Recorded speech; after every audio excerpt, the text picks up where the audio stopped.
ह्या व्यक्तीची हिंमतच कशी होते, त्यांना ही संधी, ही म्हणजे ही सत्ता किंवा हा अधिकार कोणी दिला अमानुष वागण्याचा. त्यामुळे अर्थातच या सगळ्या प्रक्रियेमध्ये कोणीतरी मोठं त्यांच्या मागे असल्याशिवाय एवढा अंधाधूत कारभार चालेल कसा एखाद्या जिल्ह्यामध्ये. आता असं ना, महाराष्ट्राची बदनामी या एक दोन व्यक्तींमुळे झालेली आहे. त्याच्यात बीडचा काही संबंध नाही, परळीकरांचा काही संबंध नाही. ते बिचारे चांगले सुसंस्कृत लोक आहेत. दोन लोकांच्या गलिच्छ कृतींमुळे आज राज्याचं नाव देश पातळीवर खराब झालंय. इन्व्हेस्टमेंटसाठी प्रॉब्लेम. देशमुख हत्या प्रकरणात सीआयडीच्या आरोपपत्रामध्ये वाल्मिक कराड हेच प्रमुख सूत्रधार आहेत. संतोष देशमुख हत्या प्रकरणातला असं नमूद करण्यात आलेलं आहे. व्हिडिओ आहे जो मारहाणी करतानाचा, तो आता सोशल मीडियात व्हायरल झालेला आहे. कुठेतरी वाल्मिक कराड यांच्याकडून चालवता असलेले बाब समोर येते. हेच मास्टर माइंडर असं स्पष्टपणे म्हटलं. संतोष देशमुख कुटुंबियांना म्हटलं, पण आता आरोपपत्र देखील स्पष्ट नाही, मला काही आश्चर्य वाटत नाही. कारण का ज्या पद्धतीने, अमानुष पद्धतीने हा खून झालेला आहे बीडमध्ये, आणि मला एकच प्रश्न आहे की ह्या व्यक्तीची हिंमतच कशी होते, त्यांना ही संधी, ही म्हणजे ही सत्ता किंवा हा अधिकार कोणी दिला अमानुष वागण्याचा. त्यामुळे अर्थातच या सगळ्या प्रक्रियेमध्ये कोणीतरी मोठं त्यांच्या मागे असल्याशिवाय एवढा अंधाधूत कारभार चालेल कसा एखाद्या जिल्ह्यामध्ये. आणि हे दुर्दैव आहे की ह्या कुटुंबाला एवढी मोठी किंमत मोजावी लागली, आणि इतके 70-75 दिवस झाले असले तरी अजून एक कृष्ण आंधळे फरारच आहे. मग तो फरार आहे तरी कुठे, सापडत कसा नाही. आणि मग राज्यात नसेल तर परराज्यात आहे का? मग होम मिनिस्ट्रीला कॉन्टॅक्ट केले का या सरकारने, की दिल्लीला कॉन्टॅक्ट केले का, होम सेक्रेटरीना कॉन्टॅक्ट केले? एक 7वा खुनी असा 70-75 दिवस हा फरार असू कसा शकतो, हा प्रश्न नाही सरकारला वाटत. परंतु ते धनंजय मुंडे यांनी अनेक कार्यक्रमांमध्ये सांगितलेलं होतं की वाल्मिक कराड हे माझे एकदम निकटवर्ती आहे. त्यामुळे आता धनंजय मुंडे हे नैतिकतेच्या आधारावरती त्यांचा राजीनामा झालाच पाहिजे असं वाटत नाही का? हे बघा, सुरेश धसांचं स्टेटमेंट आहे, आणि माझं हे बाईट दाखवणार असेल तर पुरं दाखवा. सुरेश धसांनी स्टेटमेंट केलेलं आहे की नैतिकतेची आणि ह्यांची कधी भेटच नाही झाली. आणि जसे दिवस जात आहेत तसं मला वाटतं सुरेश धस म्हणले त्याचा शिक्कामोर्तब होतोय की ह्यांची आणि नैतिकतेची भेटच नाही कधी झाली. त्यामुळे यांच्याकडून आपण काय अपेक्षा करणार. परंतु ते संतोष आणि कुठली केस राहिली आहे बीडमध्ये? खून झालाय, एक्स्टॉर्शन झालंय, त्याच्यानंतर करप्शन, शेतकऱ्यांना पीक विम्यात फसवणूक, हार्वेस्टरमध्ये फसवणूक, एवढा मोठा खंडणीचा गुन्हा, डोमेस्टिक व्हायलन्स, अजून कुठला गुन्हा करायचा राहिलाय? अवादा कंपनीच्या संदर्भात मी एक पत्रकार परिषद घेतली होती, आणि आता हे स्पष्ट झालेलं आहे अवादा कंपनीच्या वादातूनच ही हत्या करण्यात आली. मी तुम्हाला पहिल्या दिवसापासून मी बोलताना कधीही खोटे नाटे आरोप कुणावर आणि व्यक्तीवर तर करतच नाही. हे माझं राजकारणच नाही.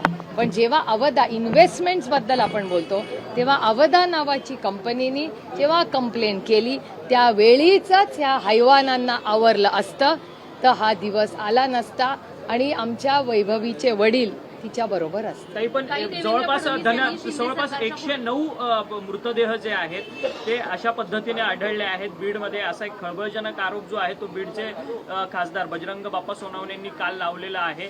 महादेव मुंडेंचं पण प्रकरण ताजंच आहे. त्यांच्या घरी तुम्ही जाऊन भेट दिलेली होती. नाही, महादेव मुंडेंच्या कुटुंबाला आणि देशमुख कुटुंबाला आणि परभणीमध्ये सोनवणे कुटुंबाला मी स्वतः तिन्ही कुटुंबाला भेटलेले आहे. माझं आजही त्या तिन्ही कुटुंबांची रेग्युलरली बोलणं होतं. कारण त्या कुटुंबाला न्याय मिळणं ही आपली सगळ्यांची नैतिक जबाबदारी आहे.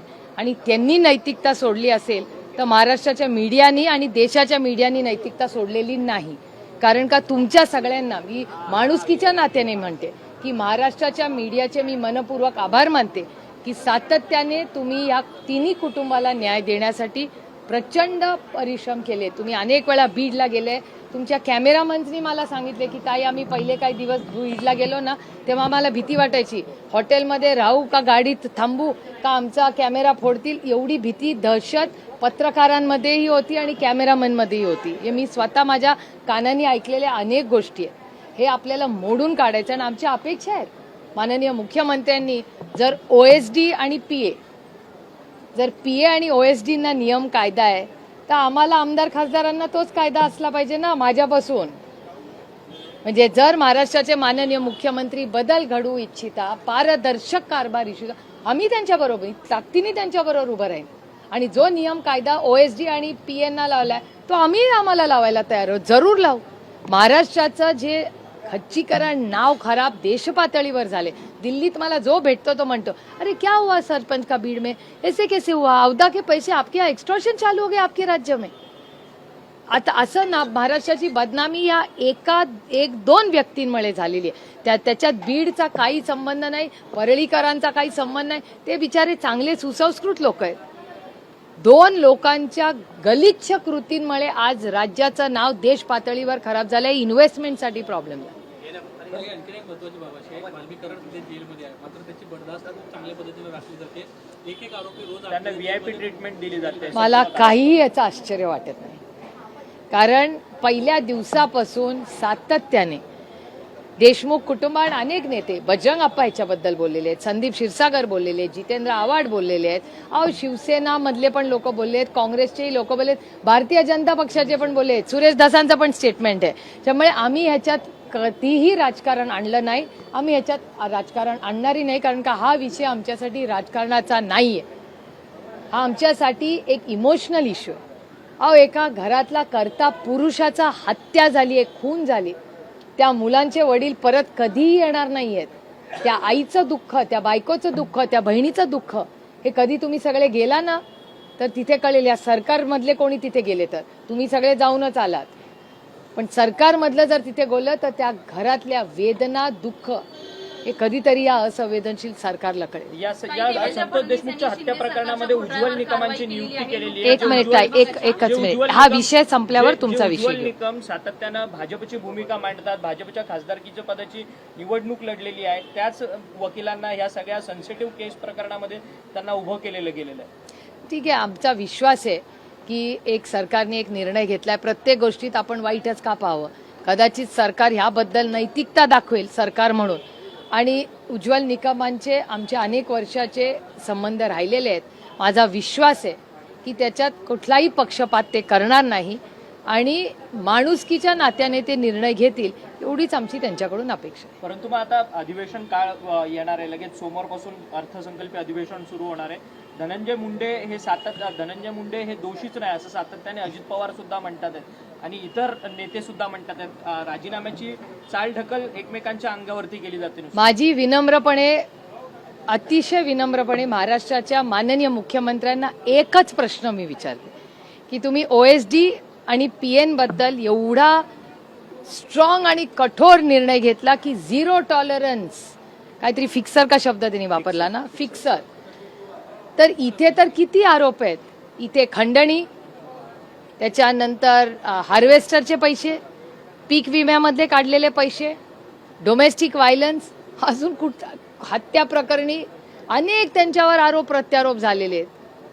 त्याच्यामुळे अजून कुठला गुन्हा करायचा राहिला, हा पहिला मुद्दा. आणि तुम्ही अधिवेशनाचा उल्लेख केला, 10 तारखेला पार्लमेंट सेशन सुरू होत आहे. तुम्हाला आठवत असेल की शिवराज सिंग चौहानजी या देशाचे शेती मंत्री आहेत, अतिशय संवेदनशील नेते आहेत. त्यांना मी प्रश्न विचारला होता की हार्वेस्टर, पीक विमा आणि युरियामध्ये जो भ्रष्टाचार महाराष्ट्रात झाला आणि ज्या पीक विम्याचं कौतुक तुम्ही सगळे करता, आदरणीय प्रधानमंत्र्यांनी डायरेक्ट बेनिफिट ट्रान्सफर DBT बद्दल ज्या अभिमानाने सांगितलं, तो माननीय प्रधानमंत्र्यांचा निर्णय महाराष्ट्र सरकारने बदललेला आहे, हा तुम्हाला मान्य आहे का नाही. त्याच्यावर on the floor of the house म्हणजे पार्लमेंटमध्ये माननीय शिवराज सिंग चौहान यांनी उत्तर दिलंय की मी या पीक विम्याची आणि या सगळ्या भ्रष्टाचाराची इन्क्वायरी लावीन. मी महाराष्ट्राच्या माननीय मुख्यमंत्र्यांची बोलीन, मी धनंजय मुंडेंची बोलीन वगैरे. हे सगळं तुम्ही तुमच्या चॅनलवरही पाहिलं असेल त्यांचं उत्तर. त्यामुळे 10 तारखेला गेल्यावर मी पहिला प्रश्न या देशाच्या कृषी मंत्र्यांना विचारणार आहे विनम्रपणे की तुम्ही आम्हाला शब्द दिला होता महाराष्ट्राच्या शेतकऱ्यांसाठी, त्याचा पुढे काय झालं.